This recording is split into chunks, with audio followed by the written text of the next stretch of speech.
Every day, birds fly high up into the sky, searching for food, foraging on the ground.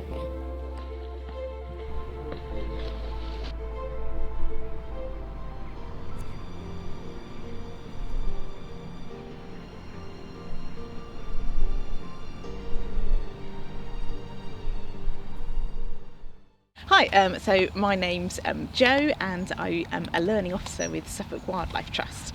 So I work with families and children doing activities to get them engaged with wildlife. Great crested grebes are usually seen in the water. Seeing them on the marsh is a rare sighting. They mainly eat fish and can have a wingspan of up to 90 centimetres. There are estimated 4,600 pairs in the UK. Having this many pairs of great crested grebes is fantastic. In the 19th century, they almost went extinct, with only an estimated 32 pairs left. The good work people have done to maintain this marsh has given life for rare birds, an opportunity for people such as Jo to show children rare wildlife while they are still around. Loads and loads of interesting wildlife. I think probably the highlight has to be last year we had a bird here called an American bittern, which, as the name suggests, shouldn't have been here. It should have been in America, and it caused an awful lot of excitement here. If the American bittern shouldn't have been here, then why was it? Perhaps it got lost on its travels. Perhaps it got swept away by the wind. Who knows? No one really knows the answer, but thousands of people flocked to see it, coming from abroad just for a glimpse. So I heard. My name is Judith Waugh and I'm a volunteer, more particularly with the learning and education side of things. I get quite distressed by the fact that a lot of youngsters are unfortunately now glued to screens in one form or another and are less likely to be outside than I was in my day. I mean, we were always outside, always in rivers or up trees, in forests. Nowadays, children generally don't get that experience to the degree that we did. As Judith mentioned, most children stay inside these days. 2 of my younger cousins rarely go outside. I've seen Matthew when he was 10, refusing to eat his dinner because he was busy playing a game. I wonder if children today are becoming too absorbed in technology and forgetting about their natural surroundings. The vast number of children choosing to come to these events at the Marshes on their school holiday time is fantastic, but there have been occasions when events have been cancelled because not enough children wanted to come. This summer, there was a girl, about 8 or 9, that wanted to find out about everything. Nature reminded me of myself, going bird watching and constantly asking my dad what the name of each bird is. Wildlife can be entertaining. And now, you are about to see just how far wildlife will go when food is scarce.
It's not just comical footage of wildlife outside that entertains many people.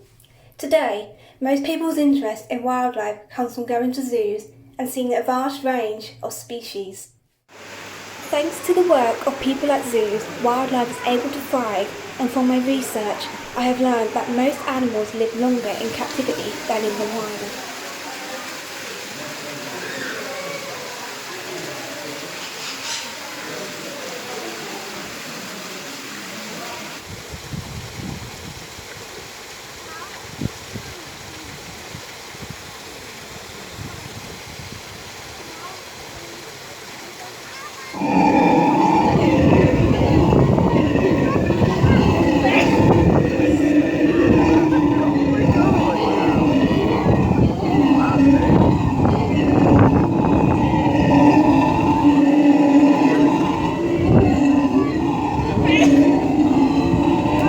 Kevin. I'm a volunteer here for the education side. I also do some of the surveys locally for the water vole mitigation, and I also do a survey on the River Blythe for deterioration on the banks and things like that. So there's all sorts of wildlife to be seen. I found a bittern the other day that nearly scared the life out of me when I stood on it.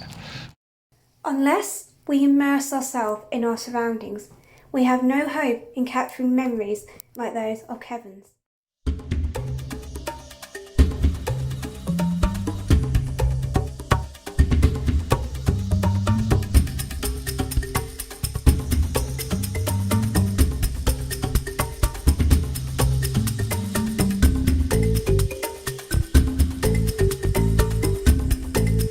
There's a lot more stuff that we can do here. We can volunteer to do virtually anything we want to do. Kevin may be able to volunteer with just about anything on the marsh, but how does that help wildlife? It is encouraging to see the vast numbers of young people who are now desperately trying to have their voices heard with the climate change issues. And they are genuinely, I think, concerned about the future of the planet and the future of the wildlife and vegetation and ecosystems, and that's very encouraging. My main concern is that having let the genie out of the box in terms of all the technology and industry and vehicles and how easy it is to get on an aeroplane and go to a different part of the world, sometimes the other side of the world, I don't see how easy it will be to put restraints on people now. I'd like to think we will become much more in tune with, if we are putting carbon into the environment as an example, we're then doing things to remediate that. One of the things we want to do is to reach new audiences, spread the word about wildlife to new people. So finding ways to kind of reach those people and encourage them to come and get involved and learn about wildlife. Been here about 5 years, and it was quite sort of quiet here back then, but now we have a lot more visitors to the nature reserves. So people who come for walks, photographers who come, and bird watchers and wildlife watchers, and that's just going to grow going forward. So yeah, big changes. What's your favourite thing about being here? On Carlton Marshes? Yeah. Oh man, what can I say? It's a wonderful place. You walk around, there's got fen raft spiders, there's I say bitterns, there's otters. It's a wonderful place to visit. There's lots of changes at the moment because of the improvements that have been going on from the Heritage Lottery Fund. There's tremendous amount of improvements going on at the moment.